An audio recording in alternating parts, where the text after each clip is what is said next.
Welcome, welcome, everyone. Andromeda 7, your celestial gateway. Hey, it's time to feed your mind and grow your heart. Gosh, we missed you all last week. So sorry we were not here. We all had personal things we were taking care of. Some family members not feeling well and had to take care of them. So priority. But hey, we're back and it's good to be with you all. I've got my co-host, my lovely co-host, Teresa. We got Grandpa Brian over there. Trina Phoenix, always a pleasure. Love seeing your happy little face and your little bun. And Nick and Jasmine are adorables. Good to see you guys. Haven't seen you in a while. So, hey, awesome. So let's go ahead and see who's in chat. Oh, Scotty boy, good to see you. Boy. You're looking good, huh? Okay, well, I'll take your word for it. Steve, good to see you on time. Boy, he's actually wearing pants. I mean, that's a good sign. Well, alrighty then. Hey, yeah, too much information for me, but alrighty. Hi, Mary Wins. Good to see you. Yes, you're beautiful too. Yes, love you so much. Good to see you. Welcome, welcome. Well, people are still kind of rolling in. It's a little early. So yeah, hey, tonight we're talking about navigating ascension. And so it's been quite the journey and quite the ride. And, you know, I kind of wanted to say that there's not an exact science to ascension. There's not one cut or dry way to do it. It's kind of like whatever works for you kind of a thing. It doesn't make you a perfect human being. This is not a perfect science. This is just something that we're going through and discovering who we truly are. And that is, you know, beautiful beings from the spiritual realm having a human experience. So, it's really a fascinating trip. I mean, life is a trip. So tonight I've got one slide to kind of get the conversation going. I got a quick little video for you as well. Turned out really good. I'm real happy with it. But it's kind of navigating and riding the wave of ascension. You know how that works. Sometimes you ride the wave and sometimes the wave rides you. So it's not always easy, but you do the best you can with what's going on. Let's see. Let's go ahead and we'll go ahead and play that video, get that out there. And this is just a really good discussion on and kind of focusing our energy on what we want to talk about tonight. So we'll go ahead and play the video. And then when we come out of that, we'll go into some discussion and see where this leads us. And I'm sure Brian will be back when he can. He's buffering there. So he's in the neither world buffering there. So, all right, here we go. Enjoy the video. It's short, 3 minutes. In the iconic words of William Ernest Henley, 1849-1903, a poet, an editor, writer, and critic, his poem Invictus so brilliantly stated, "I am the master of my fate. I am the captain of my soul." On this channel, we've talked a lot about the mechanics of ascension. But how do we navigate and apply its principles? Many are riding the rough seas of life. When it's not easy, the first principle is to develop a thick skin, to become resilient with your interconnectedness. Also, set a course to self, and with self-love and resolve, in the face of adversity, you will be choosing knowledge as an anchor. Milestones and strides will chart your course, and you will serve yourself not only in this lifetime, but in the next. Navigating involves prioritizing action, staying calm, being mindful, and embodying effective communication. Knowledge is intellect and very human, but divine intelligence is wisdom of the higher mind, the compass of your soul, and is delivered with loving care. Your soul's kinetic energy guides your course into the direction your soul prefers. Thoughts are important, and how you think about things makes a difference. But it's the application of your divine intelligence that results in the ascension to higher mindset and an objective view of your current situation. Emotions come in like the wind, cloudy, energy stirring up the rough seas of life, and soon you find yourself in the eye of the storm. Steady your course, make commitments, have a strong desire to change the chartered pathway of your human experience, and those emotional seas will subside. It is divine wisdom that helps keep you moving in the direction you prefer. You are not what others think you are. In essence, you are the master of your human experience. Take the helm. You are large and in charge. Be the captain of your involvement in every situation. When you choose chaos and conflict, you are reinforcing that energy. And you have every right to choose this because you are a sovereign being. Remember this: Ascension is not just a way of thinking. It's an application for the greatest human experience after the fall. All right, a lot to unpack there, a lot to unpack. Yeah. So, and I know even myself, I've kind of been going through it the last few days too. I've been kind of on an emotional roller coaster. I've noticed that communication has been hard, even between the people that I love and that I'm close to. Things seem a little wonky, and you're just kind of riding the wave. So what I did is I put together one slide tonight, you guys. There's not a bunch of slides, but just one slide to kind of get into this. And what I wanted to talk about was some of the first things that we go through when we begin an ascension process, and even when you're in the middle of it or have been doing it for many years. That focused mindset is so important, and it begins with practicing and developing positive thoughts and ideas, and taking ownership of this activity will give you a sense of your own self-authority. Very important. And then setting priorities, journaling, it'll help you organize your thoughts. Try setting goals. Do not fall into any traps of the mind. Don't believe the stories you tell yourself. Keep an open perspective.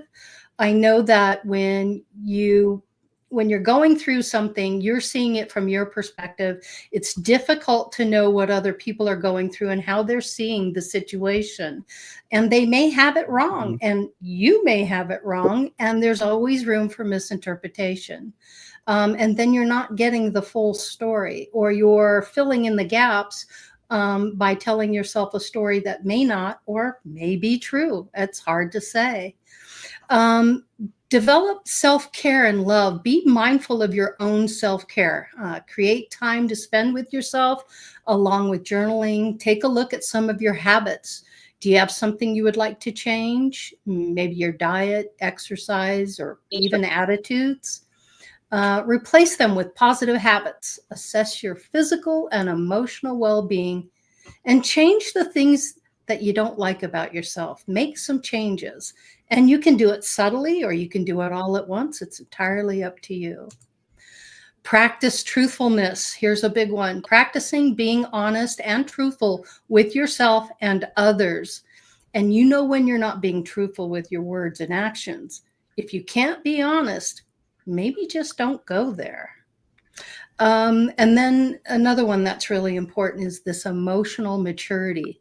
And when you treat others with a kind heart and show patience and allow others their thoughts and opinions, but keep yourself grounded, don't lose it. So it's easy for us to lose our emotions and to come from emotion. It takes more strength and energy to kind of keep yourself balanced and even keel. And I'm going to use a lot of puns tonight because of the water aspects. See your potential to change. Everyone has the ability to change, and change begins inside of you and not looking at others for your own happiness. It is no one else's responsibility to make me happy. It is my responsibility, and it's your responsibility for your own happiness. I don't look for that in others. I used to think, just like everybody else, that that's the way that it worked. But once you've become more spiritually awake and you've got a connection to spirit, you really do see things in a whole different light. And find real connection with yourself. And here's a big one. Now, meditation is hard, and there's so many different forms of meditation. You can just sit quietly, or you can do the dishes and meditate, or you can do mindfulness in the yard, or whatever it takes. But just the moment of introspection, the moment that you just kind of sit with yourself and ask yourself, how are you feeling? What are you reflecting to yourself? What's bothering you? What's got your heart rate going up? And why are you feeling that way? So it's the key to discovering your inner guru, and self-discipline will be the key to the changes that you seek. So just start with 5 minutes a day. If you can't do 5 minutes, do 2 minutes. If you can't do 2 minutes, do a minute. If you can't do a minute, do 30 seconds.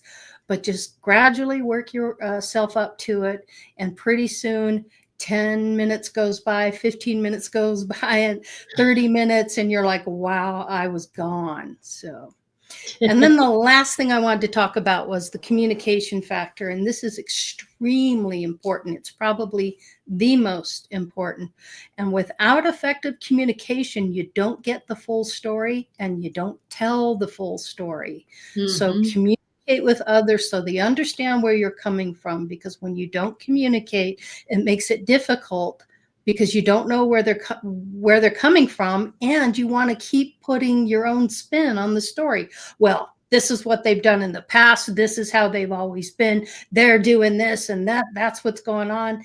And it isn't always that way. So if you don't communicate to somebody, especially people who are close to you, they're going to fill in the gaps. And that's when miscommunication and misinformation is going to be given. And then they're going to react on that. And then they'll go to the emotional part, just as we talked about on the emotional maturity. Then you start to lose control, and then things aren't going well. So, really, especially if it's someone you love, please communicate what's going on, and don't assume anything. Assuming just fills in the gaps with story, and it's all about story when we're here in the human experience. It's constant story all the time. You hear me there, Teresa? What you think about that?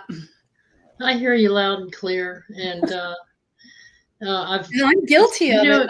I've done it myself. I do it. I still do it to this day. I mean, I'm not a perfect being, but I'm still learning and growing from all of this. But, you know. Oh, yeah. I don't think you ever stop. Mm-hmm. And I don't think there's any one moment in time where you go, I've got it all now, and I don't need to hear any of this, because it's, and I used this, as you know, with Cheyenne when she was younger. Mm-hmm. So there are times when even young people can be reminded of these things, because especially people who are on a spectrum, or who have difficulty socializing or fitting in with society, and they isolate themselves, and they think everybody's against them, and so they huddle in, and they block, and they stay secluded in their room, and then you kind of feed off that energy too, yourself. Other people feed off of it too. Even my higher self has mentioned to me, which is fascinating. He knows when my heart starts ticking, and it beats a little differently and a little faster. He knows something's not right, and he pops in on me and checks on me, and that's his first indication that something's not going right. But if the heartbeat is beating steady and clear, and there's no issue, but the minute your heart rate races, you have drama going on, that's when they're alerted, and then they're hypersensitive to what's going down. Definitely. And part of this is recognizing that and knowing that that's their thing. That's where they are right now and what they're doing. But where you are might be different. But just acknowledging them with love and respect It's about the only thing you can do. I hear you. I see you. I'm with you. I can't, bring your energy. You don't say this, but you feel it. You set up that boundary, but you practice truthfulness and let them know how you truly feel. Yeah. Without being, judgmental or critical. Just say, this is not making me comfortable. I know I did this with my brother because I'm getting the house ready, and there's some things he wants to do that I don't want to do. And I'm like, I don't want to go there with that. And this is why. This is And I appreciate everything you're saying and what you're offering. But it's not the path I want to go down to get to where I need to go right now. So that's what I'm trying to keep focused on. And if you're going to help me and work with me, can you work with me within that focused area? If you're making a big mistake, well, okay, you could think that I value your opinion and I know why you feel that way. And in a perfect world, I might want to do what you're suggesting, but this is my world and this is the way it needs to be in accordance with my plan. So if you want to play with me and do it with me, that's great. I appreciate it. And if you can't bring yourself to do it, then don't. I'll find someone else, Yeah, definitely. So it's just negotiating. I think life is all negotiating, but negotiating in a positive way, like you said, for a win-win.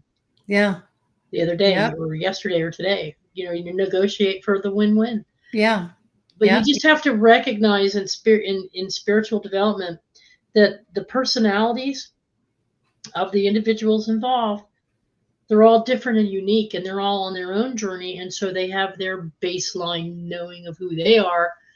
And it could be a very low vibe, or it could be a very hostile vibe, or a manipulating vibe. And that's just where they're coming from, because maybe that's why they're here on their journey, to learn how to get past it. But they will lash out at those that don't share that with them. You see that going on in politics. You see it going on in religion today. That division of people. And it's because everybody thinks they're, oh, you're never going to come into my, well, no, so I'm not supposed to. I can respect your world. I can respect your vision to a point. And I can send you a lot of love and support in that regard, but I can't play in that sandbox. I can't be in that space with you, because I'm over here doing my thing and you're over here doing your thing. And so it's a self-respect. But a lot of people, what we're finding right now, and I'm glad we're having this tonight, is they're navigating through a time where there's a shift of, everybody talks about the shift of the two pathways. Well, there's more than two pathways. There's multiple pathways, because it's all a manifestation of our of what we're creating as individuals for ourselves. So there's multiple journeys. There's a lot going on. And some are more chaotic than others, and some are more well-intended than others. And but you want to know something? Even those that appear ill-intended to us, it's because we grew up in that whole thing we talked about, sin. About the idea that we're brainwashed with the idea about sin. What's sinful nature? The sinful nature is allowing the disconnection.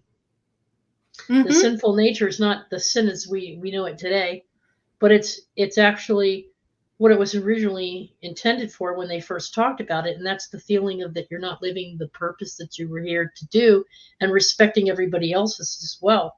And so you're grieving the spirit within them by treating them differently because they believe differently than you, or they're acting differently than you. And so it's given me a fresh set of lenses to look at my own family members who might irritate me at times, and I'm sure I irritate them. Because we're all different, even though we're from the same family unit, we're different. But now when I look at one of them, I can go, I see you for who you are, and where you are in your thinking, and how you act, how you live your life. But you don't see me and appreciate mine. And that's okay. I love you anyway. I'm still gonna be connected with you because we're family and I love you, but I have to chart my course. Well, and I have to my own rough seas to navigate. And sometimes you've changed and you are still put in the same box as you were when you were younger. And that's shifted and moved, but it's easy to do. It's just really Yeah. easy. Mm-hmm. I just let them, now I'm letting him, like I said, oh, gee, you want to do that? You go right ahead. Whatever. Mm-hmm. If that's what makes you feel better, you go do it. Mm-hmm. Okay, I'll let go. I'll let go. I Yeah. won't try to control it. Yeah. It might not be the way I would do it, but you go Mm-hmm. ahead, do your Yeah. thing, and I'll let go. And it's all part of that's why communication, like you said, is one of the most important things. It These is. other It things is. that you mentioned are all self, Mm-hmm. but Yep. communication and It's keeping really easy to get misinformation, give misinformation, and take it yeah, a certain way. Yeah. yeah. Nick and Jasmine, how about you guys? And I've got 3 questions that my guide has given me to ask you guys, and I can start with you guys. And that is, and these principles that we just talked about, how do you apply these principles in your life? Nick and Jasmine, I'll start you with you, Nick, because you are right next to Teresa there. So a lot of those bulletin points that you were bringing up are actually a lot of the ingredients to manifesting, in my opinion. So like you need the focus, that you need to know what you're wanting before you can even start, because if you don't, all that manifestation energy is going to be all over the place. It's not going to be able to condense into material. The other part is the emotional maturity, because to have control of your emotions is to have control over the fuel that is necessary for the manifestation. And I like that. Points off the top of my head, but there's a few others that are basically they're necessary to get what you want. So I mean, the way that I see Ascension is that it's you are starting at a certain point in your life. What's the next step? You can, maybe you're new to the 3D realm. You just got from the 2D and you're learning how to navigate it. So that means you're going to have a lot of lessons that have to do with interacting with this plane of existence. Then there's other people going through lessons like us, finding out that, oh, hey, we're technically not 3D beings. We have been DNA spliced beyond repair to digress into 3D. Or really, we're 4D and we're supposed to be practicing 5D. So that's where you get the mediums, where they're tapping into the 4D because they're fixing their DNA. They're doing the telepathy and the seance stuff and communicating with animals, the Claire powers. Yeah, they're doing all those things that exist but don't require the physical side of things to exist. And that's why a lot of people get kind of stuck right there, because you got a bunch of people that are still thinking on the science level only, and then you got people that are sometimes thinking on only the spiritual level only. That's where they get a conflict going. Yeah, because they don't have that connection to spirit, but they're working on the self and the self-love and all the other things that come with it. But yeah, the spiritual side of it just bumps it up a huge notch. Yep. And it is the buffer between the two, I think. So yeah, and then a great point. Yeah, some people have the opposite conflict. They didn't come from 2D or from here on the lower plane. They started in the higher planes. So they're, instead of rising up to learn, they're coming down to learn. And that's technically an ascension, because you're growing. And you're going down. So they have trouble with grounding, setting a physical foundation. Like, they have all this knowledge and all these ideas, but they can't concentrate it because they haven't met their physical needs yet. And that's another issue that people got to learn. But once once they do figure it out, you would be surprised like how talented they get into the metaphysical arts once they get that order set the way they need to. Take off. Yeah. So in regards to Ascension, I see it as, like you said, it's more than 2 paths. I see it as it's an infinite number of paths. It's what the individual needs on their path, and to grow and learn. Yeah. For me to try to boil that down into one episode, we'll be here Mhm. Way after we die, Yeah. we'd still be talking. Well, so Nick, how do you apply it? These specific principles, how do you apply those in your life? Are they things that you use on a daily basis? Do you use it with others? How do you apply it?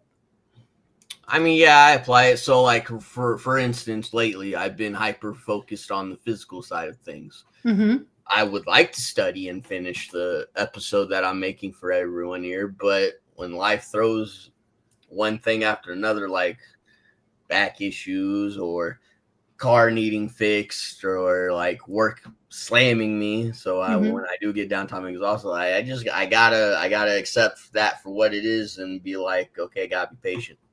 It's like meditating, you know. Patience. Just take a little bit of time and block out that time, work on that, and then go move on to other things and just, organize the time and the energy. Yeah. Setting priorities. Mhm. Yeah, setting priorities, yes. Yep. Yes. Mhm. My guys have been telling me a phrase a lot for the past couple months. They're saying to needs trump desire.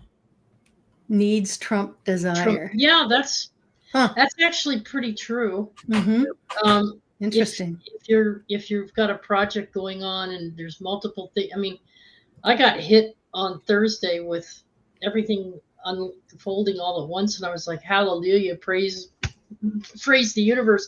You know, everything's opening up all at once, but it's like everything's like now. Right. Electric company wants to hear from you now. The realtor wants you to get back to them now. Yeah, the guy at Home Depot wants you to call him now. The dog is like choking, and I got to get her. There's all these things going on at one time, and so it's like, how do you prioritize when everything's unnecessary? Sometimes you just got to push that aside and go, no, I don't want to talk about it right now. Yeah. You have to breathe, number one. Number one, frickin' breathe. And acknowledge that all these things are need to be done. Yep. And then I go by and I go, okay, which one involves money? Do I have the money? Yeah, so those 3 can be done. I put them in that pile. These 2 can't be done until everything else is done. So no matter how these people are clamoring that they want what they want, they always get what they want. So that's going to go in this pile. Eventually you figure out which one, and then you just do one. Yep. Because the problem that people have is they get frozen like a deer in the headlight, and they're like, what am I going to do? Yep. Just do one. Yep. Yeah. Knock it off, and then when you knock that one off, you're like, cool, I can do it. So by the time you get to the 3rd out of 6 or 7 tasks, you're like, yes. Nobody stop me. Yep. That works. I'm cool. Yep. The next thing you know, you're whipping them out, you know? Yeah. But I used to sit there and go, not anymore. Now I just like, I know. Oh yeah. There's a good quote in a video game that I played back when I was like 10. It was in Pokemon Emerald.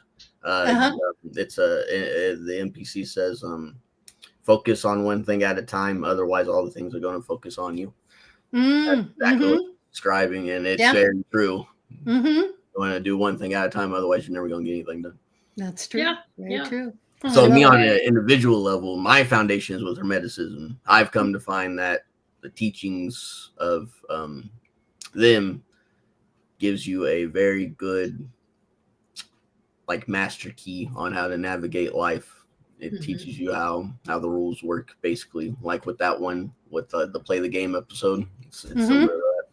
And then I later found out that there's like 5 more laws, like the natural laws, like the law of compensation and law of attraction, stuff like that. So I use all 12 of those. That's like my when I'm lost, I step back and I look at those 12 and see which one I need to apply to my life to get through whatever I'm going through. Nice. Trina's grinning, she knows. Awesome, Nick. How about you, Jasmine? So I don't know if I can share my screen real quick. Sure. Let's see if I can do this right. Screen. So when you were going over your points, it reminded me of this. So in psychology, we're taught the Maslow's hierarchy of needs, right? And then as I started learning all this spiritual stuff, it reminded me of the 7 chakras. And funny enough, they do line up. So when you were going through your points, it reminded me of the basic need or the basic chakra, which is our red chakra, right? And if we don't have physical safety, everything else is not gonna flow.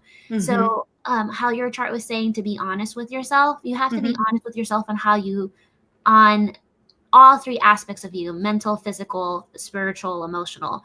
So you have to make sure that, are you safe enough to actually start asking those questions? Because if you are in an environment that's not safe, putting those defenses down is not going to be a good option for you. You need to make sure that when you are doing these deep dives, you are in a safe place mentally and physically. So it just reminded me of these points here. I love that. But to answer your question, how I do it in my everyday life, it's practice. So at first I used to get very triggered, right? So I would fly off the handle, or I would use my excess energy to try to get stuff done as fast and as quickly as possible, right? But I was ignoring my physical body, and then my body would crash out on me. So you have to be honest with yourself, even if you don't like the answers, because you need to start somewhere. And the way I do that is, so like, say for example, I'll start feeling like a tightness in my chest before like something happens, or like I'm getting really bothered about something. I'll ask myself the 5 basic questions: who, what, when, where, why. And I say, okay, well, who am I mad at? What am I mad at? Why am I mad at? And then I'll sit there and I have it's like almost like a Venn diagram of, okay, how much does this affect me mentally? How much does this affect me emotionally? And is it worth doing something about? Right? So it's like, is this like the hill I'm going to die on? So then I'll be like, no, not my problem. Right? So that's introspection. Try to use it on a daily basis. Is like, is this something worth fighting for? Or is this something that I'm just going to like, okay, I'm going to let you live your, you can go be you in that corner. Exactly. So true. I love that. Thank you, Jasmine. That was awesome. I Mm-hmm. really love it. Yeah. Well, Trina, what say you? How do you apply these principles in your life? I think the hardest part for me is what you were saying in the beginning, is like, really, what is ascension? There's so many definitions, and people look at it from different ways. And that to me has always been a really big question. I mean, I've gone full spectrum on it. Like, what is ascension? Me too. Yeah, I'm like, does it mean you die? I mean, there's many. I've gone full spectrum on that. I'm like, so I can see that is going to be ascension for some. It will be. And then I was like, okay, how else could I look at what really is ascension? I looked at it from, okay, if I was this radically confident spiritual being up in the higher realms, thinking I was Superman with my Superman cape on, thinking I could do anything, what would I choose if I was coming to Earth at this time? I was like, so that made a lot of sense, that, you come with specific goals and opportunities, and you want to do great things in the world. And then you get here and you're like, it's not like what I thought. Right. It feels so different. So what yucky. The hell did I sign up for? Right. I was like, oh, wait.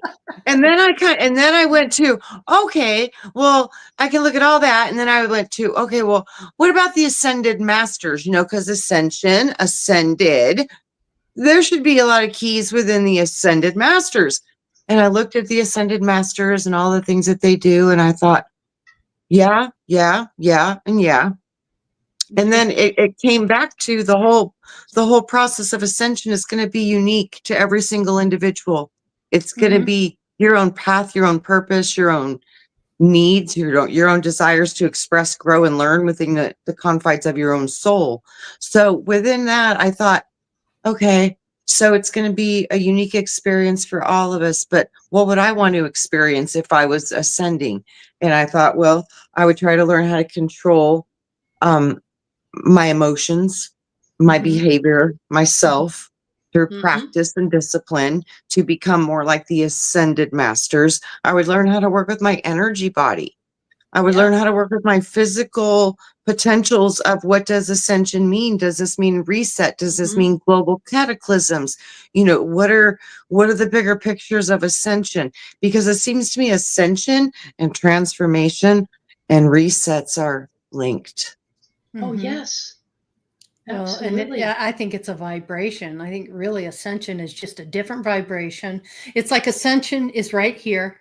Mm-hmm. And then you have just like a song. It's like a song here, and then you have the Mhm. different notes. You have different, you have the violin here. You got the harp over here. You got drums here, and they're all playing in a symphony.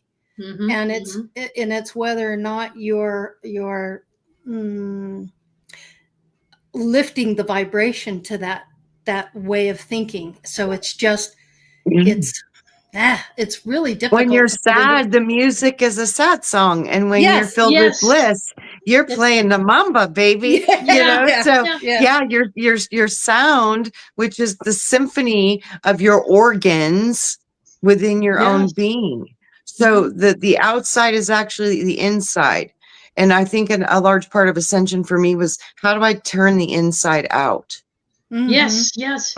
Mhm. So that And was may I- another, yeah. Trina, you just reminded me. It's like I went through that whole phase of ascension is death related, you know.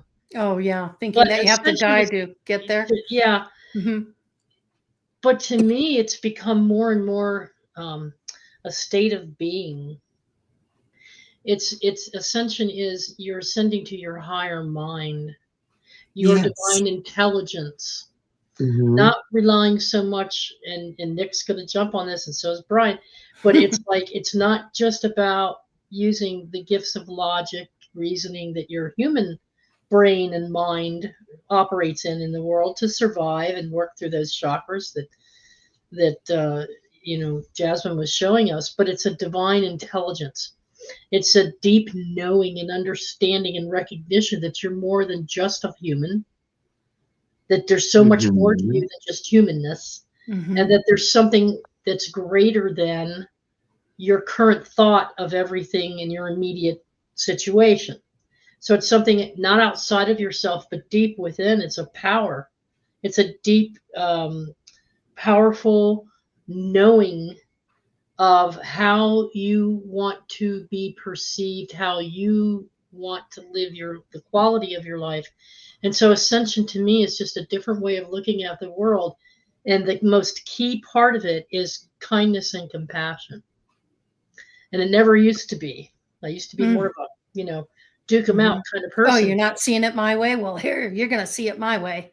Yeah, so practicing and doing the same with others is viewing people the way you want them to view you, in a kindness and a compassionate way, so that every situation that you approach and look at, no matter how complicated it is, you don't immediately go for the worst case scenario. You don't immediately think, oh my God, the whole world's going to explode, or oh my God, everybody's going to lose their lives in this flood. It's like looking at things from a different perspective as a patient observer, looking down and going, okay, what's really going on here? And how am I responding to it? And what's really going on inside of my heart? And how does this really make me feel? And so the more you do that, the more you view ascension as the uplifting of your spirit. And it's not tied to the physical body anymore. You have the physical body, but you're ascending out of that physicality, that density of all the things, the earthly things that are going on, all those cravings and all those emotions. You've been learning those lessons all your life, and the closer and closer you get to understanding who you really are in your own divinity, you will eventually just ascend in your consciousness right out of the physicality of things. See? Does it mean you're not still walking with another foot on the planet? Because you have to live in the 3D environment, because that's where our you physical die. bodies are. Yeah, until you die and move on. Or you die. Yeah. But Pretty that's obvious. but I'm already ascended. Yeah. Okay, folks, I've already ascended. Why? Because I've reached that point of no return back to the way things used to be. I see the patterns, I recognize them. So from my perspective, I've already ascended. I'm still working on a lot of things to help grow my new spiritual awareness and grow my soul and expand my soul. But I've already reached that point of ascension where I'm not going to go back to all those things that I didn't know I can't go back. I know who I Yeah, am now. yeah. I You know my can't purpose unpop that now. I know who- popcorn. No, you Yeah, sure once can't. once it's done, it's done. You can't undo that. It's Yeah. done. So Mhm. anyway, that's how I define ascension. But Mhm. Brian, I didn't mean to. I don't think I've ascended. I think I'm ascending. Mhm. Yeah. Always Yeah, in that it's not. stage. There's never going to be a level or a layer to me that feels Yeah. done, because I know there's Yeah. always more. But see, There's Mhm. that's way another more. definition that people think about ascension is that it has to mean an ending. Yeah. Either Yeah. or. It's a Ongoing journey. continuous, ongoing journey. So Infinite that's why I'm soul is saying on a you're journey. already there. But Yeah. Yeah. you're in. Yeah. Mhm. You're in It's- flux. You're in flux. Yeah. Yeah. And Right, for that's me, what I the meant. biggest part of my ascension and hitting those levels was learning to surrender to my own power of my ego. So Mm. once I could get beyond my ego, Yeah. which is a separate self, it's more the physical self, the matter, it's the separate illusion of self. Mhm. Once I got past that and I could observe and be in present and then be in a higher perspective all simultaneously, that's when I started hitting some new levels of ascension. So yeah, let go of the ego, and it's like the angel that's guarding over you is primarily the ego, because it's primarily the focused ray of light you're connecting to most of the Mhm. time. So it's transferring the antenna, like Teresa was saying, to a higher state of vibration Mhm. perception. And we do that a lot, hopefully. But Mhm. staying there is very hard in a physical body. But Mhm. yeah, but just to once you know it, like you said, it's like once you have it, it's always yours. You can't undo it. So, but I think Mhm. there's always more to learn. And I think too, for me, ascension was learning how to manipulate and change my water. So Mhm. that was another Yes. huge part. Mhm. Yep. Isn't surrender a wonderful feeling? A lot of It's a people think that gift. means you give in or you give into. Yeah. Surrender to Right. the ego. How dare you, Trina? No, It's a it's gift. not. It's Yeah. not. It's not that you're surrendering and letting the ego run gunshot over everything. You're surrendering your resistance to wanting to I'm fight with it surrendering or to buying into spirit it. over Yeah. ego, and it's Yes. when you let go of the separate self and you really let go of it, man, it's just like a relaxation. It's like, Yes. oh, I don't even have to do it no more. Spirit's got this. Mhm. That's a great feeling, but hard to Mhm. tap into sometimes. But Oh, that's yes. been one of my best ascension was when I was just like, I just give up. I'm letting you. And then I watch magic happen. I was like, Yeah. well, I just got to step out of the way a little bit more. Mhm. Seems to Mhm. work out real nice Fight it. sometimes. Yeah, fight it, Mhm. and you got issues. But when you surrendered, then it's a win-win for Yeah. everybody. Yeah. Get your own self out of the way sometimes. Yeah, totally. I love Yeah. that. I tell you one Brian, thing: when you make that step and hit the surrender button, yeah, and you kick that, everything starts happening, doesn't it? Yeah. it's so Everything just starts amazing. flowing Did into you your catch tree. the It does. flow of the waters, the Mhm. currency? You're Mhm. literally entering into currency of Mhm. universal flow because it's in alignment with the will of the consciousness of the universe.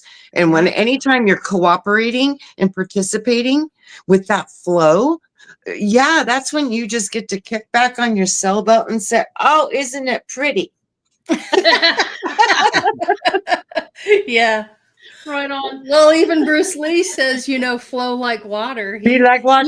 He Yes. understood the flow and the chi and all of Yes. that, and that's how he Yeah. operated. Yeah. Yes. Ryan, how Mhm. about you? How do you apply these principles in your life? Do you apply them? And what do you think about all this? The one main principle that I apply every day is, and I've said it many times, everybody is on their own journey. It is Mm-hmm. not for me to judge. We're Mm-hmm. all at different levels of ascension. All of us are going at our own pace. So it's not for me to judge what someone else is doing. I can only control what I do. Mm-hmm. Mhm. One of the hardest things I have to navigate, and it seems like it happens to me at least once or twice a week. I work late. I'm in a hurry getting home. and then I get stuck behind the one car that's doing 10 miles an hour underneath the speed limit. In the fast lane. Almost always. Yeah, and I can't get around them. And then, okay, I'm turning up here, hoping they're going straight. Oh no, they're turning the same way as me. It's like, was isn't there just always common- that car that's going the same place you are, and you're like, dang, you know, you follow somebody in or they follow you, and it's always Yes. one other car. Yeah, It's that farm truck that pulls out in front of Yeah. you with his little hay wagon. He's Yeah. doing like 10 miles an hour, and you're like, what? You know?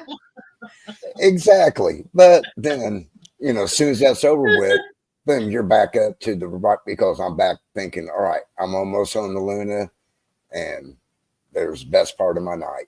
So, you know, Awesome. I might drop down a little bit, but then as soon as the situation's over, I'm right back up to where I needed to be. So how do you trust that process, Brian? Oh, because I've done it many times. Practice. Practice. Practice. Lots and lots of Exactly. practice. Learning from, learning. It's once you get used to raising your vibration to a higher level, it is not hard at all to get yourself back into that mindset and that higher level. It's a mental workout, huh? Yeah, which is good for the mind. Got to exercise it like a muscle. Yeah. And It's like hard. riding a bicycle. You fall off the bike. What do? You give up, or you dust yourself off and get back on the bike. Same thing with a horse. There's always going to be setbacks. There's always going to be things that don't go necessarily your way. And so that's what we're talking about with navigating ascension through all the chaos. Yep. First of all, things aren't always what they appear to be. Nope. Some things Nope. are an illusion and a lie that's meant to test you and bring you in, suck you in. Yep. Learn discernment. It's a gift to learn discernment, man. Because once you get your butt caught a couple times and you're like, man, you got me. You learn, you get sharper. So you have to discern. But you know, once you can let that ego get out of the way, and that's when you get into the heart and the wisdom and the solar plexus, the gut. You know, the gut knows everything. I mean, it really does. You know, they tested that when people were being deceived, or pretty much any emotion, they were testing the brain versus the heart and the stomach. And you know, 1 nanosecond prior to the brain receiving the information, the heart already has the information, and the gut. So it's hard. It's a nanosecond, man. It's real quick. Which one, you know, when you get plexus. That's the center of the being right there. It's the inner sun in you. Inner sun, and the son of God. I mean, there's a lot of symbology to that power, and it's the balancer between the higher and the lower chakras. Because think about it, yellow and blue make green. Yeah, right. Yeah, I like that. Well, and you can also, you know, use the analogy of driving a car when, especially when you're navigating ascension. You've learned every aspect on how to drive the car. You've taken the written test. You haven't really driven the car yet. You don't know mechanically how it's going to feel or move, and so you get behind the wheel. You put your safety belts on, you start the car, and you start to go and you move forward. That's what really ascension is all about. It's just one thing at a time. Once you gain the knowledge and you've got that, then you're feeling, you know, more comfortable about it. Don't you think, Teresa? Well, yeah. Let's say, for example, you're flowing with the river. You're on your little tubey and you got your can of beer or whatever the hell it is. Your floaties. Whatever. And your floaties, and you're just like listening to some music, and you're floating down that stream, and you come to a tree that came down during the last storm, and a bunch of debris that's collected, and there's no further way for you to get to where you're going. And you're in a current, you're caught in a stream, and you're blocked. You've got this dam in front of you. What are your choices? You can get out, try to walk around it, carry your tube with you. Or if it's too strong of a current, you're gonna most likely fall out of there and hurt yourself. You could start plucking away different planks. You could start looking for openings and ways to free up that flow. Pull a plank out here, pull a plank out there. You could just wait and sit there and scream help and hope somebody comes along. There's so many choices that you can make in the middle of a roadblock. And these could be financial decisions, medical decisions, relationship decisions in your life, analogous to those things. But just like I was saying with your task lists, when you're working and focusing on prioritizing, you do the same thing in an emergency situation. Keep your calm, keep your cool, don't panic. You assess the situation, you use your gut, you use your instinct, and then you use your divine intelligence. What's the most intelligent thing to do? Do I try to pull down these heavier ones first? They'll probably crush me. No. So you use your intelligence and your logic symbiotically, but you default to spirit. You say, Spirit, I need to find a way out. You know, one of the and then best you ways. say, I'm picturing the way out. You know, go ahead. I found how to shut my ego up. Because you know, it's natural to react. You know, we're naturally reactive. And that was a very hard thing for me to learn. And so when I learned how to respond instead of react, because responding always benefits me way more. So there's a reward at the end of that program, you know.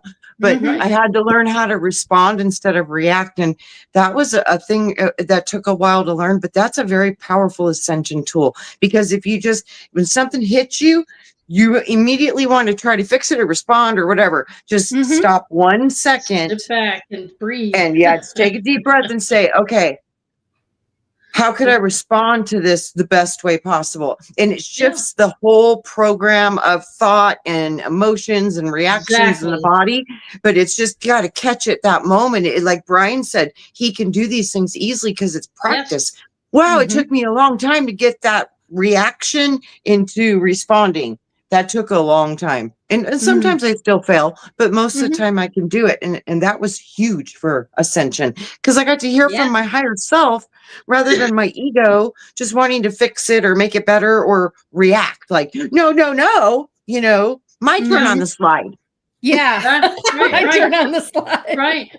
But so many people live in that state of panic and fear that it keeps them from sitting quietly and just being the observer and going, okay, what's the responsible way for me to handle this? You know, 9 times out of 10, I'm going to find a way out. I'm not going to try to reconstruct the stream. I'm going to try to go. But the point is that you're relying on your own intuition and your connection with the divine to use that wisdom and intelligence to make but there's so many people right now that are in a state of just, they're buying into the story. They're focusing on the story instead of on their self. They're focusing on the story that's going on and making themselves such an active part of the story. Not that you shouldn't be aware of everything that's going on as an observer and keep tab on things so that you know how to navigate, you know, life in the 3D. To live it to the extent that people are living it. It's pulling all of their focus and attention on the things that will just bring them down to the point when they do have to go float down the stream and run into a barricade. They don't know how to solve it. Yeah, I was telling Brian the other day about that. I was like, you know, it's so hard. You need to know what's happening in the world. But getting caught up in it is hard because it will drag you in, man, suck you in. But I was like, you know, every time I see these things that come up in the world, one of my best tools lately, and I've been doing it for a while, is like, oh, okay, that's a potential. Well, okay, what would my potential look like? And I create the opposite. So for me, I'm like, yeah, bring it on, because I'm just going to create something fairy tale land to blow that shit apart. I'm just going to do that part, you know, that's what I'm going to do.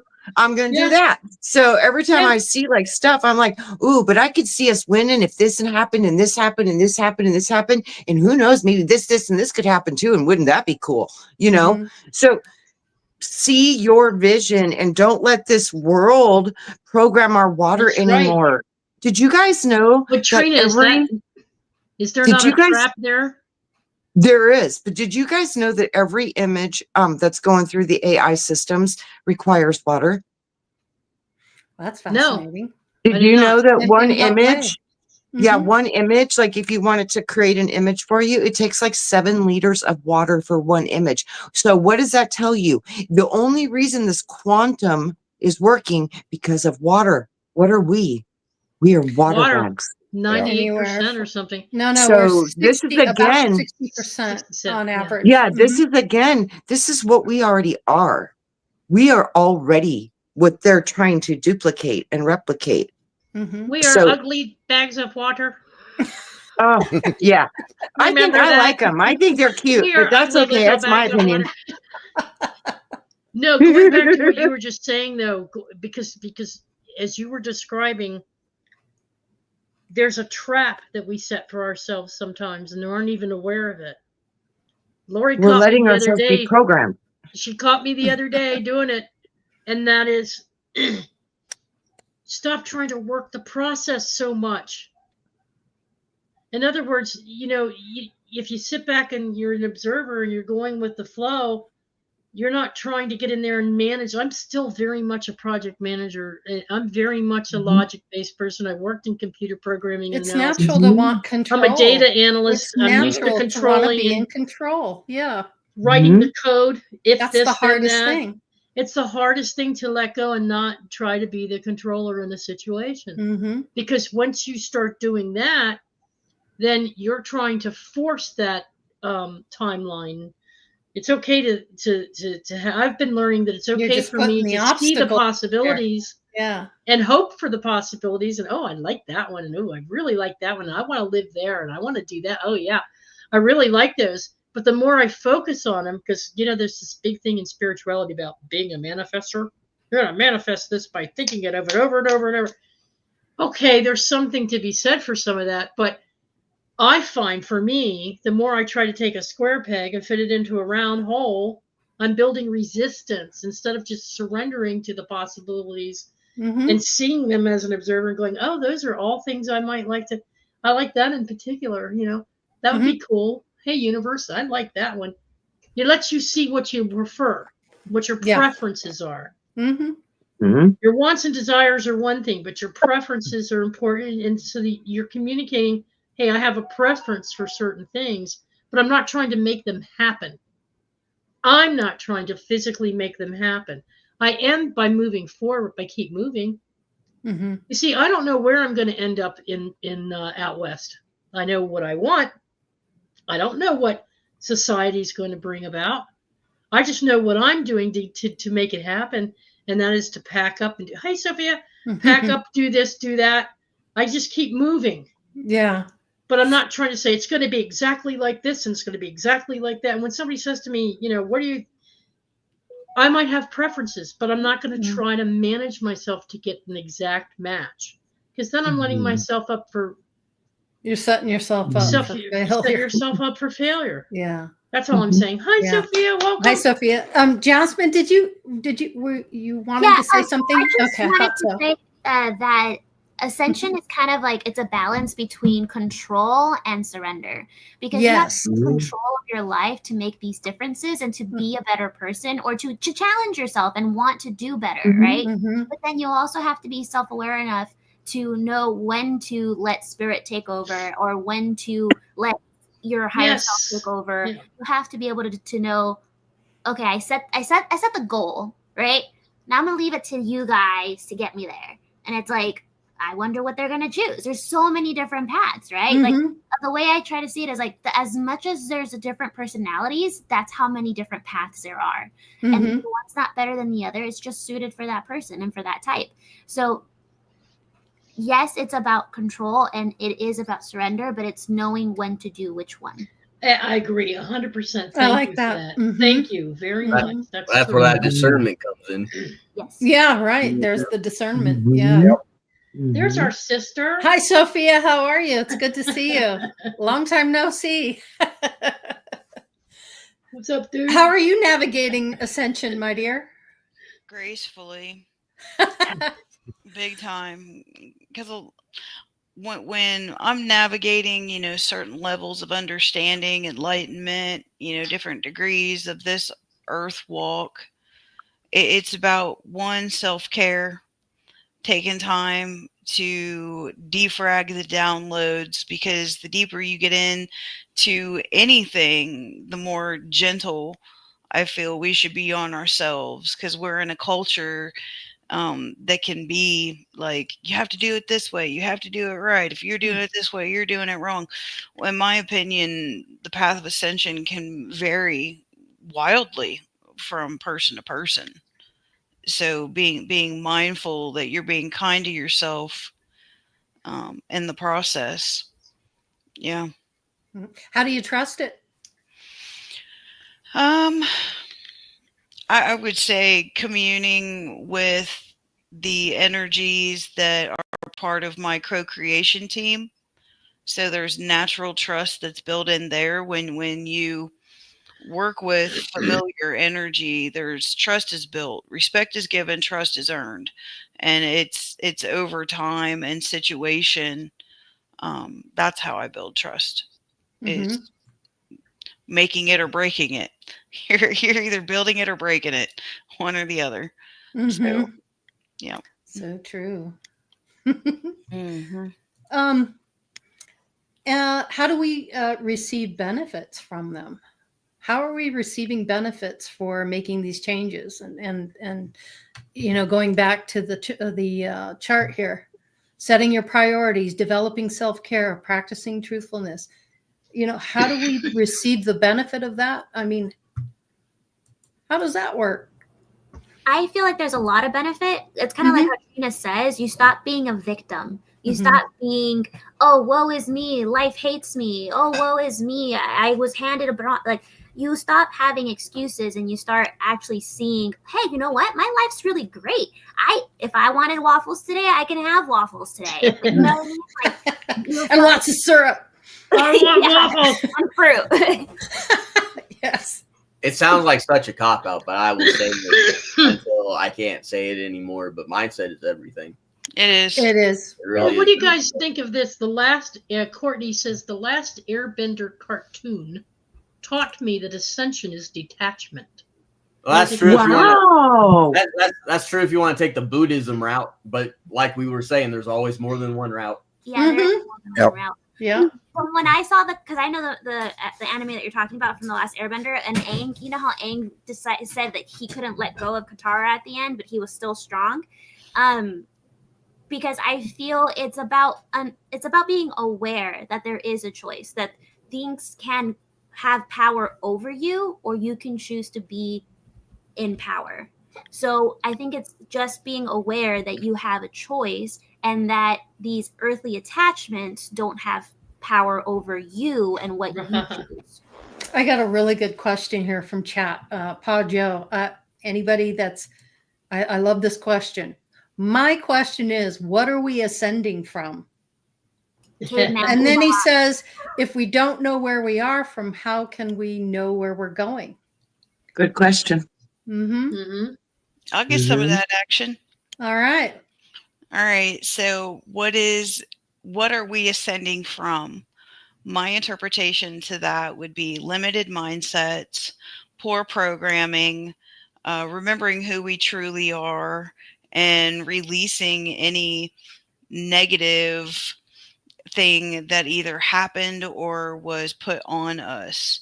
So when we accept the fact that we're not any or all of the things that we were told that was dogmatic or low vibrational, whatever, when we allow ourselves to step outside of what we were programmed and taught and start to question everything, I feel that that's when the ascension process starts, because I feel that why am I acting this way? Why am I seeing things this way? Why are people acting the way they are? What's the emotions about? Yeah, right. I agree. When you start asking those questions, because thoughts are things and energy follows thought, when you start asking those questions, the unseen world, I feel that we start looking different. You know, like if someone is gifted, like a medium or a psychic, I feel we look different, and then source is like, oh, we can use that one. You know, that one's releasing things that no longer serve them. That's my interpretation of ascension. Nice. Nick?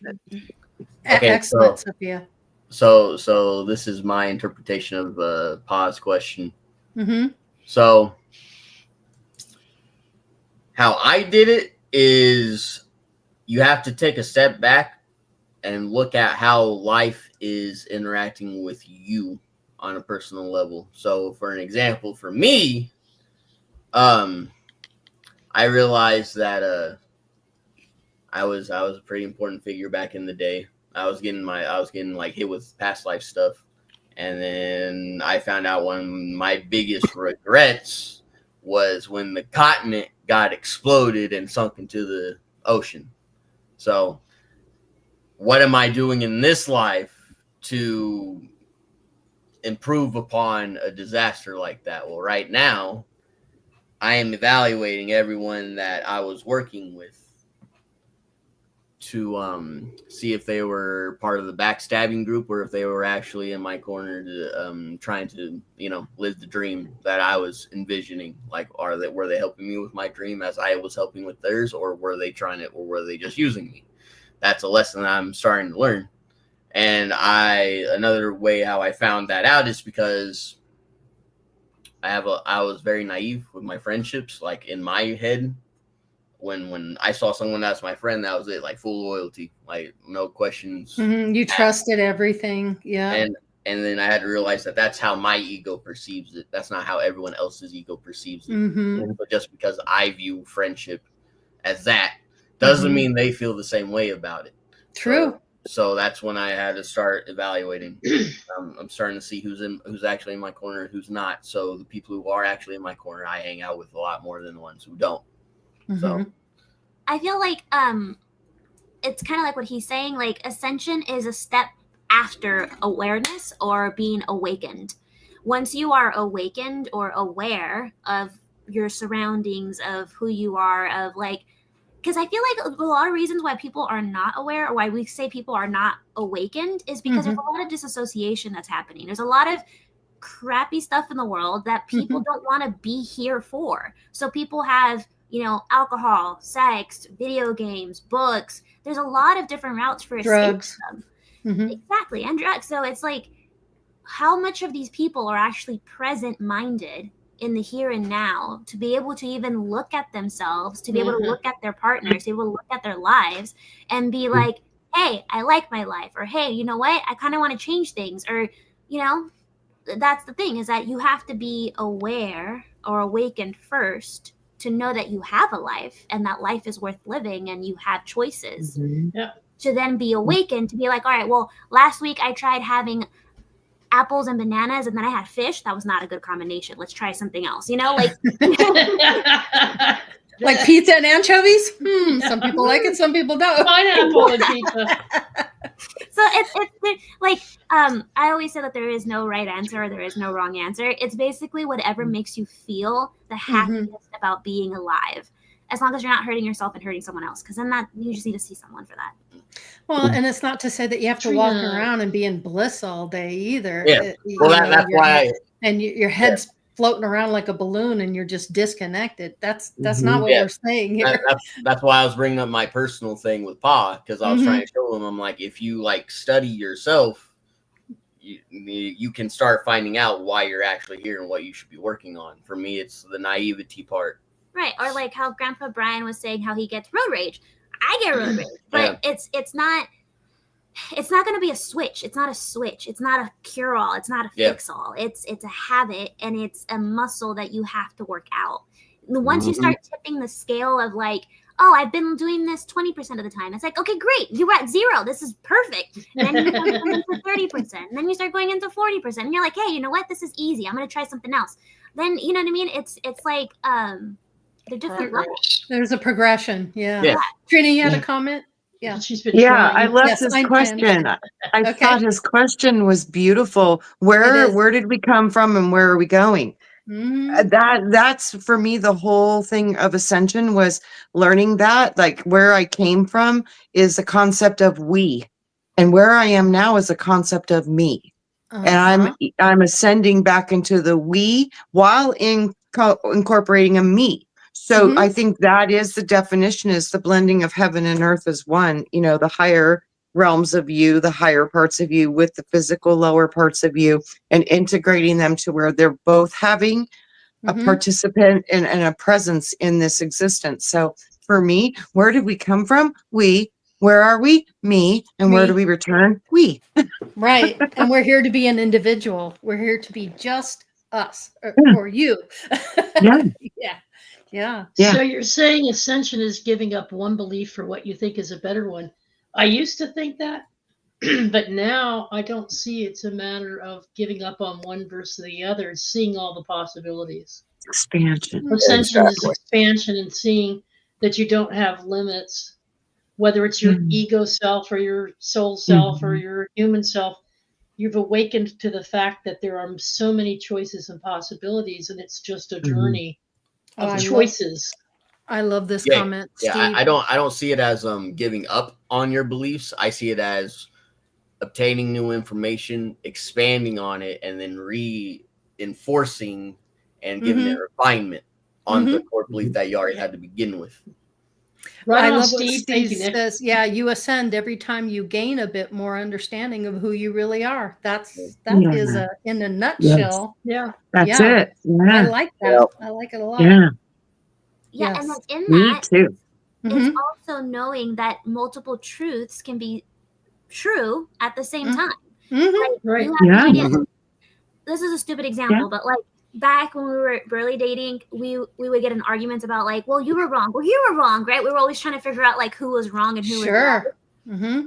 And we would bring I out the was right, you pendulum. were And we're wrong, like, all right, son. let's ask the gods. Let's bring out the pendulum. What do they say? And they're like, you guys are both right. And we're like, what? How does that happen? Right? Because you see I out your still- perception and they see out their perception, and they're both accurate according to the perception. Because right. there is no right, there Yep. is no wrong. There's this or there's that. There's positive. Yeah, there's and there's negative. no. It's what you think and what I think, Yeah. and it doesn't matter if they match. Right on. It Right does not on. matter. It's irrelevant. And there's another. Very It true. doesn't have to be the sensation that there's a beginning and an ending, Right. or a left or a right, or an up or a down. Yeah. It's everything, and so everything all at once. And so when I said earlier, I'm ascended, you darn right I am. Mhm. Because I'm still in a look. Even Spirit has even told me through my own channeling with Spirit, they're still going through things on the other side. They're still experiencing things in the realm that they're in the That's dimension true. that they're in.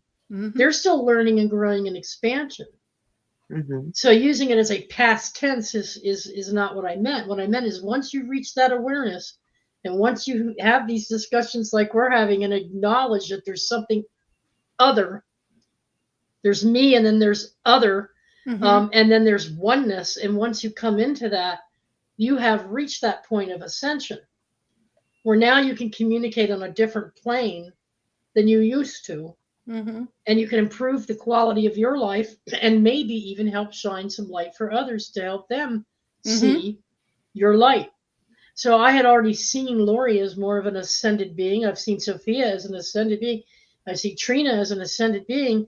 You're still working on things. You're still learning things and sharing your knowledge and your wisdom from what you've learned along the way. And I'm getting so much from watching that and learning that that I've been able to bring it into mine now, into my heart, and that awakened me. See? Yes. That awakened Yeah, me. you So did now it. I'm a, yeah.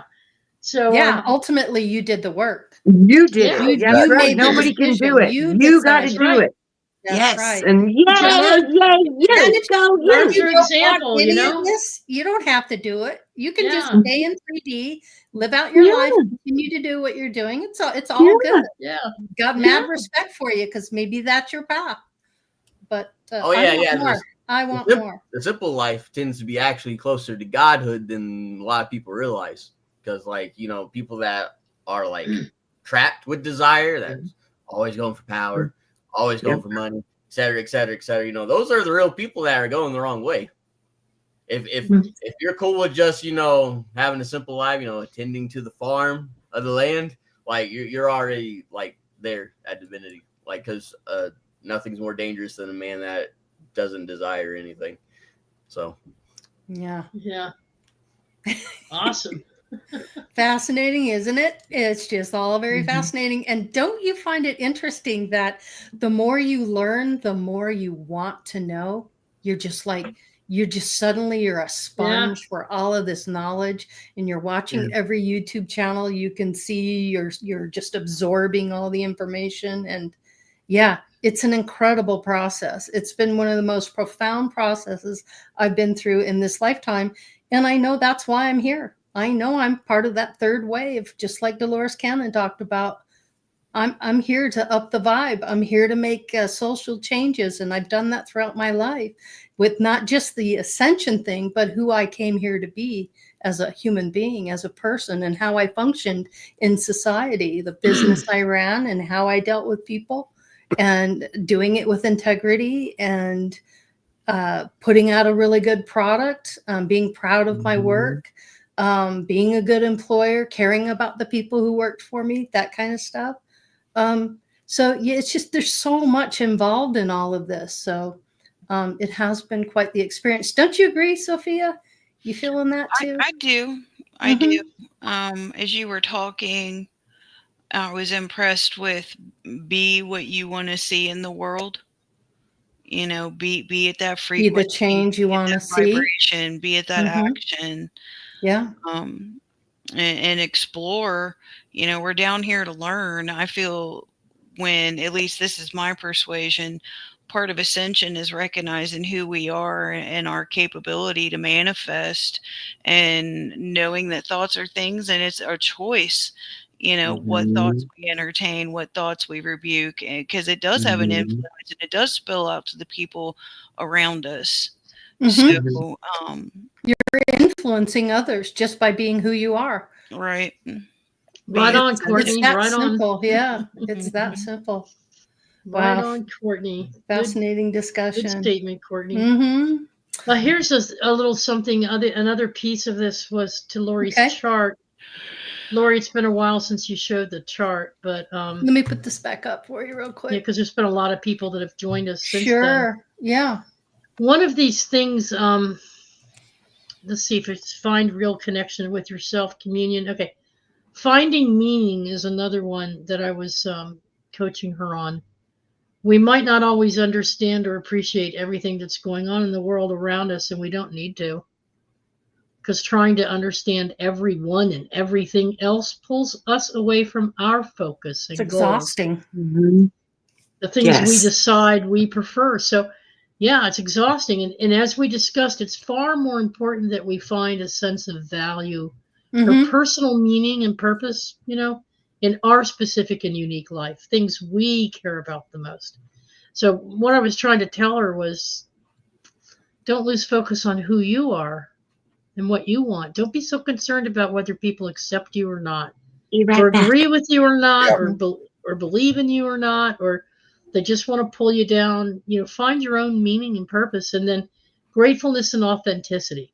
Being thankful for what we learn and what we have accomplished helps us to stay focused on all of the possibilities, right? So, and all the positives. So steer yourself through all the chaos with your new focus on self, your transparent, true you, and your unique authenticity. And that's something that I think a lot of us miss, is that we're so busy playing into what, you know, how am I going to make this decision because how are they going to think of me? What are they going to think of me? What are they going to, they're going to think I don't care. They're going to think I don't want to move, you know? So it's like, that's just noise as far as I'm concerned. Now, for interpersonal communications and loving relationships, you want people to know you hear them, so you practice empathetic listening, and you're there in the moment. You shut down everything else and you focus on them.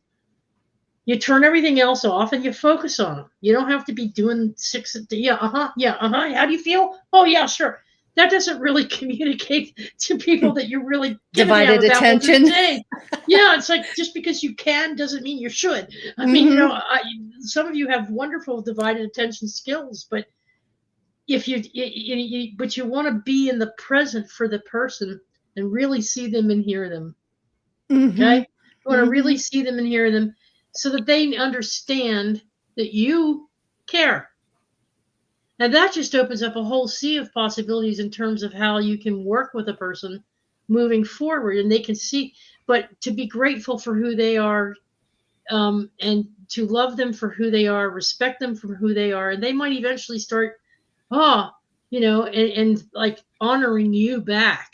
Mm-hmm. They And might that's the honor you back. Cancerian energy in you, Teresa, because Yeah. you're very much like that. You're always looking to bring the best out in people. You see the Sophia. best in them. Mm-hmm. Yeah.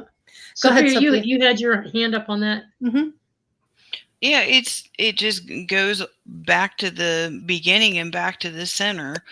It's being mindful of what's going on around us and knowing our influence. And like what we were talking about a little bit ago, if you're not self-aware, of your potentiality, if you're on this rinse repeat that our culture peddles, then it can put you out of service energetically if you're either in the past, in the future, or like Jazz we were talking about a little bit ago with the disassociation, with disengaging from life because you don't like what's going on around you, and then backing up and reframing, your verbiage, your self-talk. It's just like I can say, I have to go to the shop to give readings, or I get to go to the shop to get readings. Mm-hmm. Mm-hmm. It can be that simple.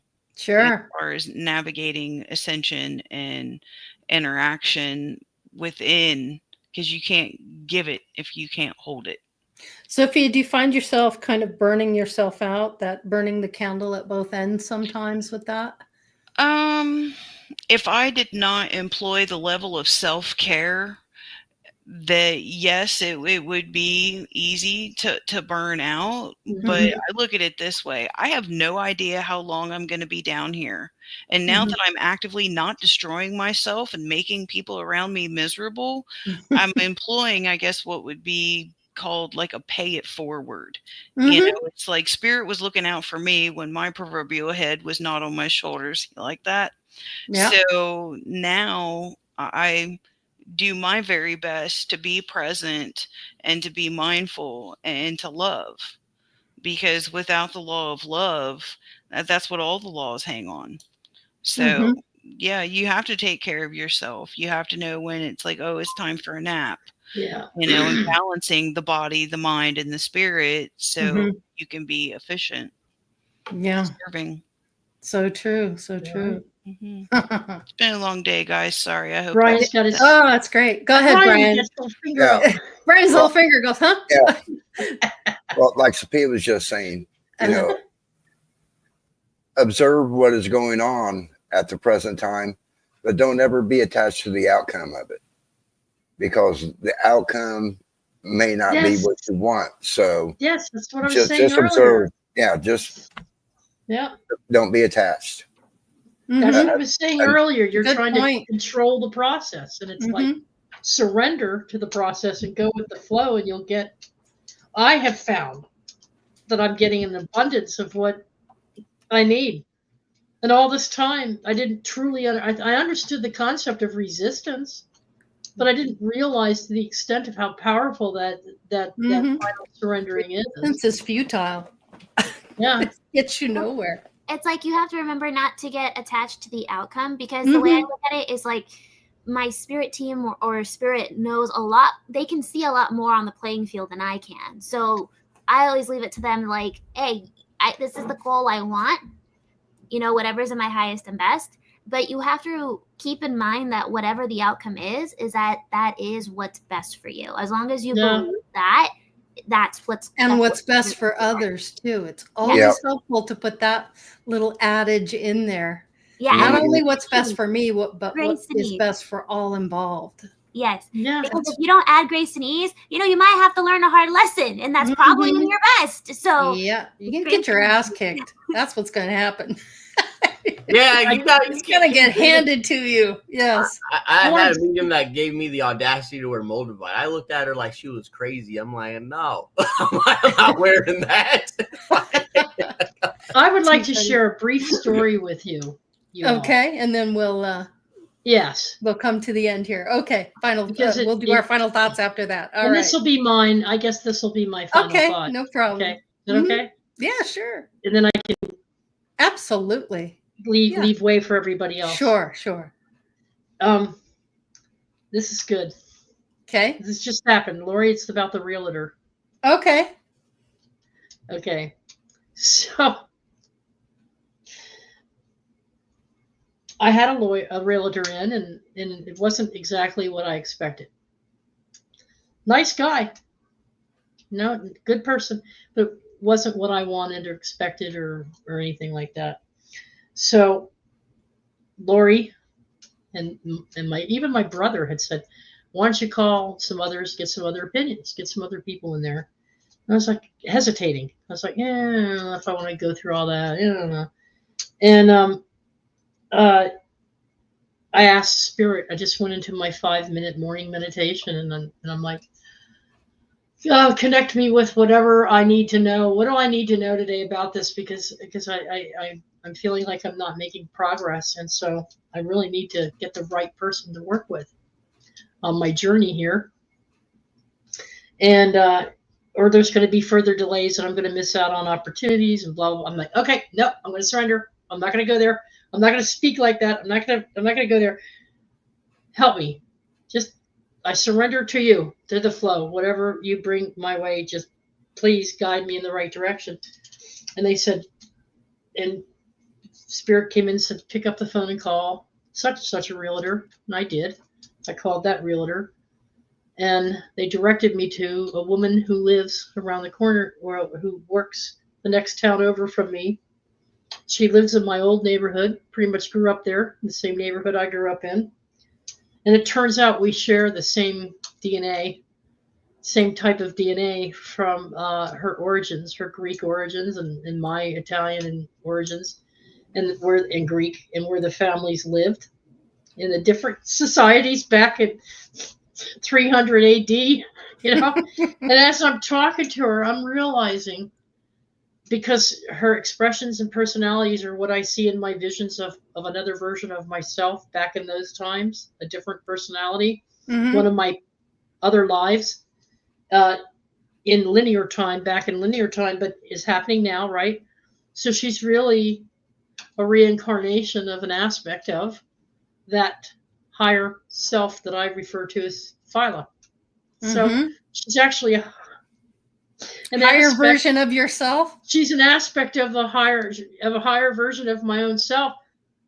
And every time she opened her mouth, it was everything I was thinking. And every time I opened my mouth, she would finish my sentences. And we did this walkthrough, and it was the difference between night and day. And I went from one way of looking at how to market this house to a completely freeing another way, which led to, which might lead very well to the difference of $30,000 worth of difference. That's significant, that's people. My sister did the same thing. We were looking for a fence company to repair our fence or to replace it. We wanted a bid for both. And she called around and found another, because we had one guy come out and he was good and he had good quality and it would have been a really nice fence. But she found this other person, and that's when I just kind of threw my hands up and went, all right, I'm ready for a win-win situation. Guy showed up, knows his stuff, and I think he's going to be a good contender. I want to get some more bids, but I think that's going to work. So so Spirit comes to you and works with you, and they can work through other people as well, and not just you. So Spirit is seeing things from the a higher perspective, and they're going, well, you need this from here, and you need that, and let's sprinkle a little bit of that, and let's see how that plays out. Well, they know how it's going to work. You know what? I was thinking, what are the odds of finding someone who not only shares similar human DNA, but also on a spiritual perspective, the spiritual DNA within a transaction like this, who's actually a reflection of part of you. That is fascinating. And it's because we're all a reflection of part of each other in some way or another. Yes, more so than others. So there's multiple timelines, there's multiple personalities, and you're part of me, I'm part of you. But it's just interesting how Spirit brought to me exactly what I needed, right when I needed it. And she also agrees with Frank on so many different things, that my brother who's doing the work. So I've got the realtor and the brother in sync, and which is like nobody's ever in sync. I mean, we're never in sync. very There's some rarely are harmony we- going on there. Is that what you're There's some saying? major freaking harmony. It's like a symphony playing now, and Mm-hmm. things have Yeah. been rolling over the past few days, like such as they've never have been before. I couldn't be any more pleased with it, and so I think that's what navigating ascension really means. Yeah. Is that you surrender, and you everything we've talked about tonight is, to me, what I called, with a friend of mine, a younger person that I was helping to coach years ago, her chaos management plan. Mm-hmm. Because she needed, between the counselors and the psychiatrists and the parents and the teachers, Yeah. and her issues, she needed a chaos management plan, and it's very much like what we laid out tonight. Mm-hmm. And it gives her the control back, a sense of being in control. It's not controlling, it's being in control of your emotions, finding your balance, Mm-hmm. finding ways to navigate. And it's the same process. It's just being done from a spiritual perspective, looking at it from a spiritual perspective, not just a psychological perspective. Mm-hmm. But the two go hand in hand. Yeah. So I hope that's what folks got out of this tonight. Mm-hmm. Is a plan for Yeah. for how you might go about navigating these perceived rougher waters. Maybe they're not rough waters. Maybe they're the wind of change. Mm-hmm. Right. Awesome. Yeah. So, awesome. All right, Trina, let's do final thoughts. Final thoughts for you, Trina, tonight's topic on navigating ascension. I guess to break it down, and the basis of it is your eternal self is connected to the heart. And the more you can use your heart, the more you can open up the third eye, because the third eye and the heart are intimately connected. So wisdom is above logic, and wisdom is from the heart. So as we're battling between the left side of our mind, which is the logical side, and the right side of our mind, which is love, intuitive, and creative, it's really good to understand both parts, what they do. Left logic is receiving magnetic, right spirit is creating an electric. So when we start to understand the power of the receiving and the creating forces within, and connect those through the wisdom of the heart, the third eye opens up and you can see and navigate through this reality for you, probably for the best way you could, if you can get into that space. And to me, that's living an ascended path and an ascended life. I love that. Thank you so much. You. That's wonderful. Brian, final thoughts for you. That's a hard one to follow. Be the observer. You're going to have ups and you're going to have downs in your life. Don't be so joyous of all your ups, and don't get down on yourself on all the downs. Just try to keep that even keel and balance. I said something to Trina about 3 weeks ago, and then I told you guys all on the last show, and I actually got confirmation this past Friday about, they say 98% of your DNA is junk. And I said, when you start raising your vibration, you start activating that other part of that 98% DNA. That has been scientifically proven now, that the higher you raise your vibration, you activate more of that junk you use, huh? More of that junk you use. Well, thank you for reactivating some of that junk and making it real, and suggesting this topic that we split into two parts, just like you said, and it's worked out really well. So thank you, Brian. Yeah, Trina is the only one that knows this story. But not this past Wednesday, but the Wednesday before at group. I posed a question to the group, what's your definition of ascension? Or what is your definition of awakening? Or how did you become awakened?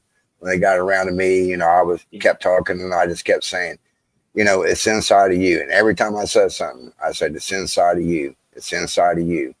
Well, we opened up our circle. And we took our break. When we take our break, I usually go outside and smoke a cigarette real quick. And then I always come in and talk to Heather. So that way, if she has any problems or anything, she can go ahead and release them to me before we start doing our healing.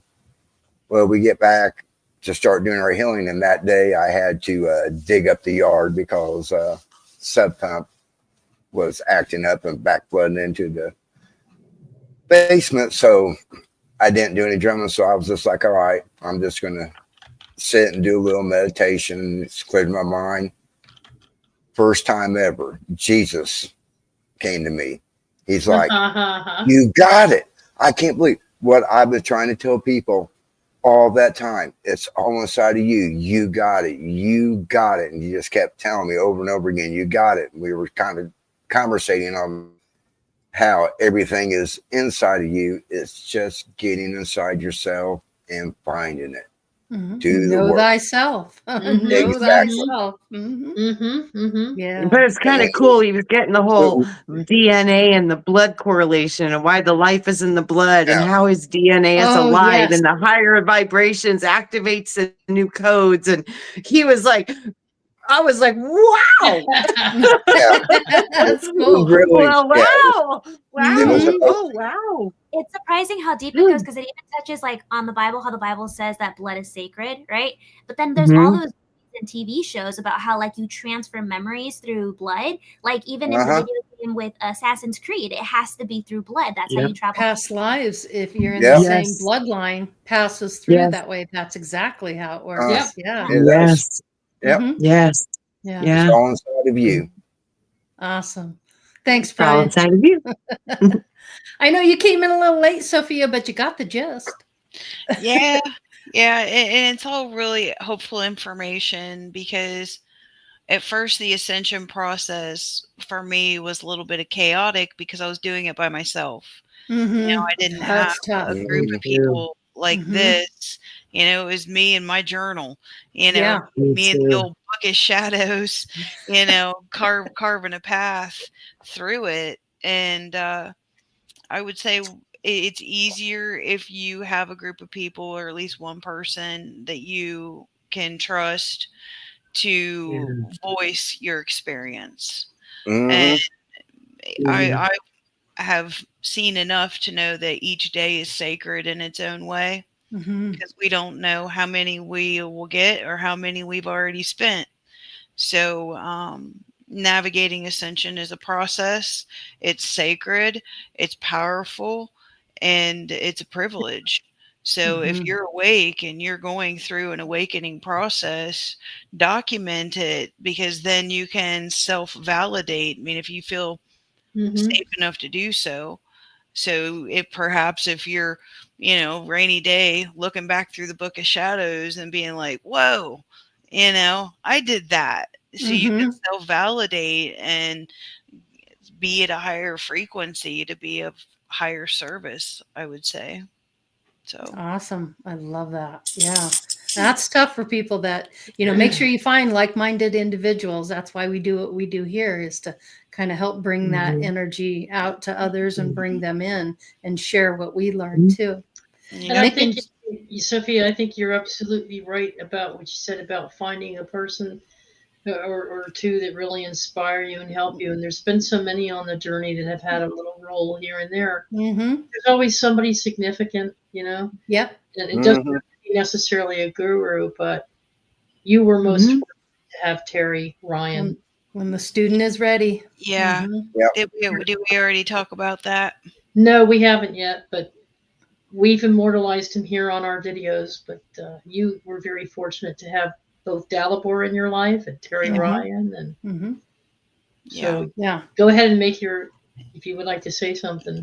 Yeah, I would like to take the opportunity to first and foremost thank Terry Ryan for being one of those beacons in my ascension process. And now he can do so in the world of spirit. He moved into spirit on St. Patrick's Day. Wow. And yeah, he went home. Our natural home is spirit anyway. We're down here just to do things we can't do without a body. Yeah. It was a pleasure to work with him and to continue to work with him. And beautiful human being. Yeah, he really was. Yeah, he's amazing.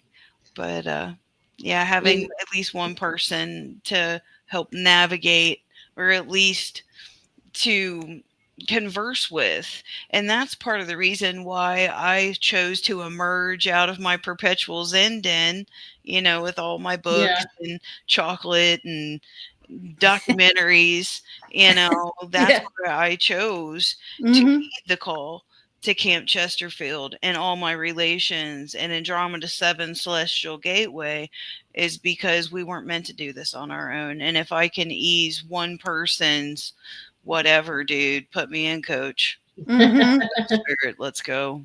Well, we thank you, Rev Terry. We really thank you for joining us and coming onto our program and sharing your knowledge and wisdom and love, teaching us about your perspectives on natural law and that book you left behind for all to enjoy, learning from and growing from, and being such a good friend and a mentor and coach to so many, including Sophia, and leaving her that beautiful legacy of your home. Your spirit lives there in that home, and you're watching over all of us. And so it's been a great honor. It's an honor to have brought him into the program. We're so grateful for his experience. Yeah. Presence even Dalibor, you guys, even Dalibor. Yeah. He's up there doing his thing. Yeah. Helping us all. Yeah. Right now, I actually rejoice for them, because they're in total, about total bliss.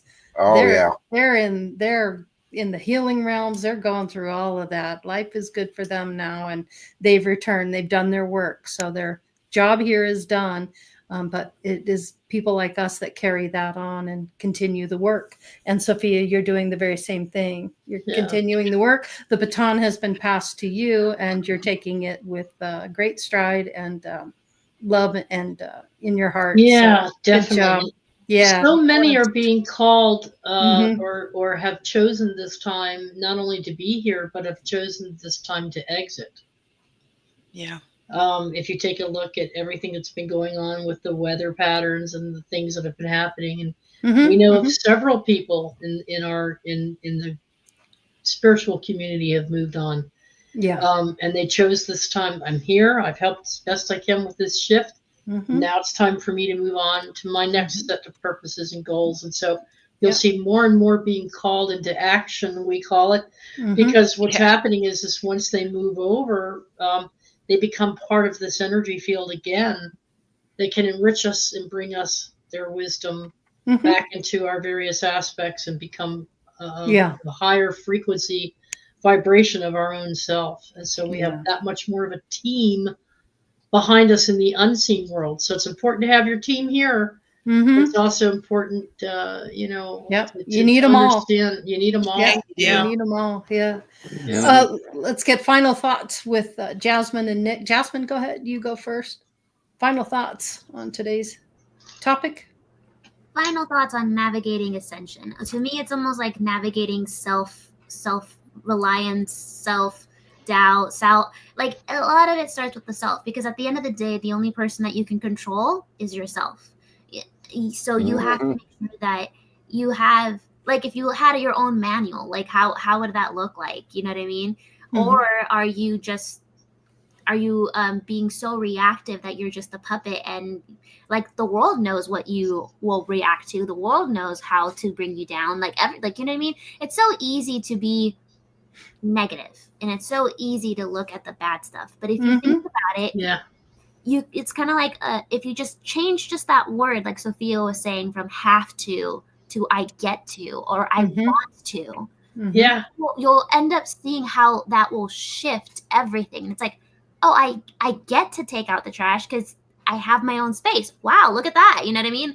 So it just depends on navigating that self-reliance, that self-discovery, and that is ascension. Because once you start having a little more self-control and a little more self-care and a little more self-love, because that's all where it starts with. If you don't have love for yourself, it's going to be hard to show it love to another person, because if you don't know what it is to have healthy boundaries with yourself, someone's just going to come over and love bomb you and just take that all over, and it's going to feel good and you're going to like it, but at the end of the day, it's like, is that what's best for you? Is that what's healthy? So don't get caught up in in the spam of egotism. And when I say egotism, I'm talking about other people's egos, because it's so easy to just be like, oh, I give up. I'm gonna like forfeit control to So true. people. You know what I mean? Yes. Don't do it to people. If you're gonna forfeit control, do it to source. do it to your spirit guides. Do it to someone that is looking out for you, because you just don't know. And that is the navigating ways of, you have dark waters, you have shallow waters, but that's part of the adventure, is that there is so much to learn and so many obstacles to overcome. But if you look at it through the lens as an adventure, because there wouldn't be an adventure if there wasn't challenges. It's testing that grit. It's testing, how much do you know? How much do you got? Like, do you really know this? Are you really that type of person? Are you like... Do you got stand? Do you got sand? Exactly. You get it. That's all I got. That's some grit. I got some grits, huh? I love it. Listen, everybody. Hey, one more thing, honey. I'm sorry. Okay. One more thing. This is important. Okay. When we reach that point where we realize we're ascending now, we have the higher mind perspective, and we've recognized all these things.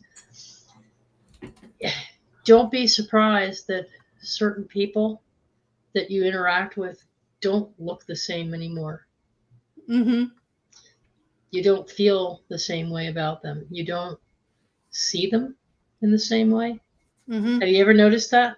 Have you ever noticed that somebody you used to hang out with and buddy around with and were real palsy with, all of a sudden you just realize there's this significant gap of difference between... Maybe you've changed too. You've changed. I'm saying you've changed. But when you look at them, you think, why am I having such a reaction to these people?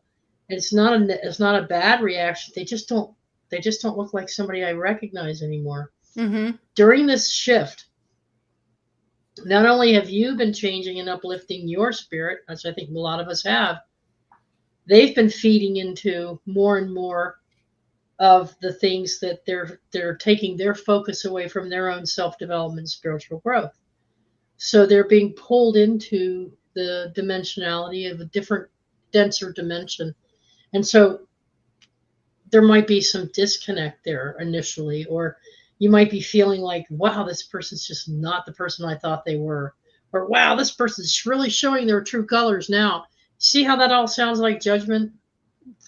But there is some truth to it, because they're just vibrating at a different frequency. But what's happening with me is that it's not so much about hatred or dislike or competition or judging them.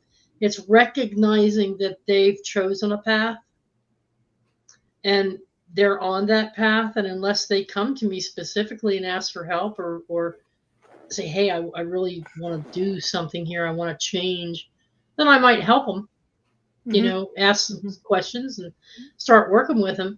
But if on the other hand, they're getting more agitated with me because I'm not making that change with them to go, and I'm heading in my way, then that's a sign you've reached that point of understanding where you have ascended enough to be able to see the difference in the frequencies, the difference in the vibrations, and you can use your intuition to judge how you want to spend your time with who you want to spend it with in the most effective way.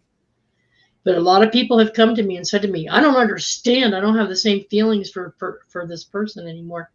And you don't need to be angry with yourself or get into a judgmental role. And you don't need to be thinking that they don't appreciate.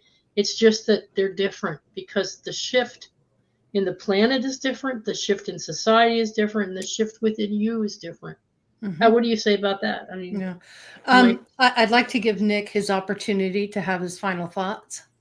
Yeah. Go ahead, Nick. I didn't want to leave you out. I got you. My final thoughts consist of me quoting 3 people. All right. So the first person is Sophia, with what she said yesterday in the runes class. She said, the only constant in life is change. So if you try to row the opposite direction of that, you're gonna have a bad time. Completely agree with that. Very, very simple and sweet and to the point. The second person is Jim. Jim says this a lot. He goes, there is no losing. There is only succeeding or having to try the lesson again. Now, as optimistic as that sounds, I don't like getting stuck in paradoxes. So yeah, I'm going to succeed because I don't want to have to do something. Power of positive thinking. Yeah, don't want to go over and over again 20 Yes, questions on right. one thing. Like that would make me go insane. That's just me personally. Some people like it that simple and they do it on purpose. That's not me because I like to grow. But and then the last person I want to quote is it's a Greek philosopher. My bad if I don't pronounce his name correctly. It's kind of hard. But his name is Heraclitus. He has a quote. No man ever steps in the same river twice, for it's not the same river and he's not the same man. And that goes with Pocahontas said that. that's what Teresa was just explaining, basically. Heraclius. Yeah. Yeah. Yeah. Pocahontas. Yeah. Yeah, I think the Greek philosopher names are hard sometimes. Yeah. Well, just remember, do you, because everyone else is taken. Okay? Everybody else is doing their, just do you, and don't worry about what everybody else is doing. Listen, you guys, great show. Thank you, everybody in chat. Thank you all for watching, people silently at home. Appreciate you all. Hope you got something out of this, and can't wait to see what we can come up with for next week. And thank you to the panel, the Adorables, Nick and Jazz. Thank you, Trina Phoenix. Always our pleasure to have you on. Really appreciate you. Grandpa Brian, so much love. Sophia, the same. Love you, sister. And of course, our sweet Teresa. Yep. I'm so glad Sophia made it in tonight, and Trina was a surprise. Yes. It's just wonderful, impromptu. Whoever's meant to be here is here. Yeah. Yeah, I firmly believe that. And so thank you for all the folks that joined us in chat tonight. We had quite a few people that popped in here, and those that are watching that are new, we know a few of them. Yeah. Thank you for your participation. It's greatly appreciated. So peace and love, everybody. Do something nice for yourself and also for someone else. Love you all. Later. Take care. Love.